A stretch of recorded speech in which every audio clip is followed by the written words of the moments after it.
the freedom of hate, and then I put full speech on social media. Because the definition of hate speech is any form of expression through which speakers intend to vilify, humiliate, or incite hatred against a group or a class of persons.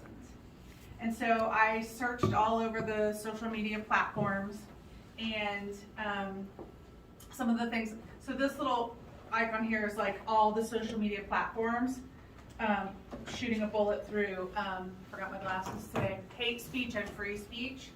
And so, you know, when we see horrible things in this country, you always say, well, we have freedom of speech. And that's great. But sometimes I think we need to realize as people that just because you have the freedom to do something doesn't mean you should. And so I put up there, would you say this to their face? So the lady here, this was TikTok. She is recovering from binge eating disorder, and she's very open about her journey. And because of her size, she has mobility issues, and so she's lost 20 pounds, and she's really starting to do workouts where she's gaining mobility. And the comment here says, "How long has your neck been pregnant?" If you saw her on the street, would you walk up to her and go, "Hey fatty, how long's your neck been pregnant?" No, you would not say that to her. So why do we feel on social media that it's okay to say anything and everything to people? And the thing that kind of got me as I was going through these is that this is a diversity class, and the hate is very diverse on social media. No one was safe here. So we always think about maybe size or color, because those are some common ones that we see a lot in media. But this woman in the corner, she's making sandwiches, and it says 5 a.m. for a mom of 10. What could you possibly find to hate about a mom at 5 a.m. making sandwiches for a family of 10? I'll tell you what people think. Oh, I totally respect you. Starting out as like, you know, I'm being kind. I totally respect you and how you can take care of all of them. But don't you think 10 is a little much? So there's the slap. You know, really? But what they don't know by not going into her stories is those kids are adopted out of foster care. So she is doing a good thing. She wasn't just and if she wanted to have 10 kids, who cares? She's making 10 sandwiches. You know, who cares? Do you ever just want to drive away and never come back? What? Would you go up and ask people with 2 kids that? Yeah, we all want to drive away and never come back. But just because they are a family of 10. Every day. Yeah, right. Yeah. Yes. And then the last one, which someone was thinking they're being humorous, snorting my birth control today. Thank you. What? Yeah. This one really hurt my heart. This is a post that a guy that owns a bar in Topeka. And this is a picture of his wife and their baby. Baby was 8 months old, and the next morning wife killed herself, postpartum depression. And this is what people think that it's okay to say.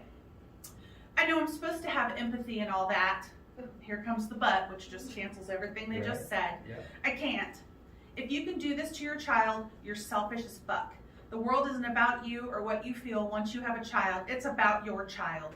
Congrats on leaving your child with a lifetime of questions, self-esteem, and abandonment issues. Sincerely, a single mom who's had both postpartum depression and postpartum psychosis.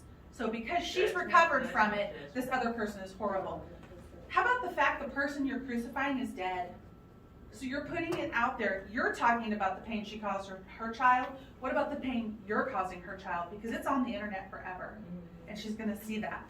So that one was super hurtful. This lady up here, this is her, she's a comedian, and this is her alter ego trailer trash Tammy. Tammy's always got a cigarette hanging out. She's never wearing a bra. Her husband Daryl's always in jail. You know, it's just her spoof. And this gentleman says, "Are you called trailer trash Tammy because you live in a trailer or you're the size of a trailer? When I saw the picture, I thought it wasn't a photo of the sun," because she's wearing a yellow tank top. But I knew it wasn't because the sun is bright in the inside too. Wow. Yeah, and then the one on the bottom, this is a gal on TikTok, and she makes these little, super cute little clear roller suitcases, and she does safety keychains that have like a thing where you can cut a seat belt, and you can have different types of mace on it for women, and then you order this little case, and it comes with like false eyelashes and a lip gloss along with your little stick. And this person has the audacity to say, and the caption says, "Customer, I didn't know you were a black-owned business. I don't want anything from a person of color. And when I read that, I was like, it is 2021. Like, why are we still doing this? Once you receive it, and she says, well, once you receive it, you can return it. I will refund you. No, you can refund me now, and the N-word. And then she blocked this person. And I thought to myself, one, what is wrong with you? Two, when you go to Walmart, do you pick up every item and go, was this made by a person of color? That came from China. I was about to This was not made by a white person in America. Yeah. But you choose this woman who owns a small business to single her out. And it's like, I wanted to message this person and go, could you go through everything in your home and tell me what was made by white people? And then only keep those items? You ain't gonna have that. Yeah. And then this gentleman, Don't even think she'd have a home, really. right? Because, Because the Mexicans probably roofed it and framed it. Exactly. So, and then this gentleman, this is in Arkansas, he is the first straight cisgender drag queen. And so Arkansas came out and forced to say, we gotta be so proud with the barf emoji. And this one was so painful. This poor old white guy goes, what is cisgendered? I only know of 2 genders. Call me old school, you know, like everyone born ever of all time. And someone goes, Scott, oh Scott. Quite literally, it means he was assigned male at birth and chooses to live his life as a man. So essentially, he is a man living as a male living as a man. And you, sir, are cisgendered yourself. And he goes, what the actual hell? Is that actually a thing? Like, this man is literally this. He doesn't understand it, and he's like shocked that he is this, that he could be connected to any way what this man is. And so for me, it brought together all the stuff that we talk about in this class.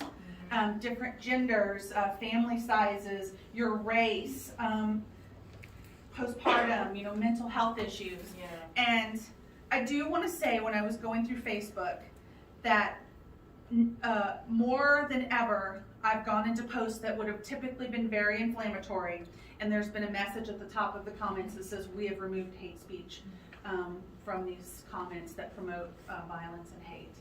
And so there is a wind of change, but when I was reading some articles on this, the problem with trying to curb it is social media is so fast moving and so large that it moves faster than the wheels of change can catch up with it. Yeah. So I just want everyone, and I know this class, you know, knows this, would you say it to their face? Is it kind?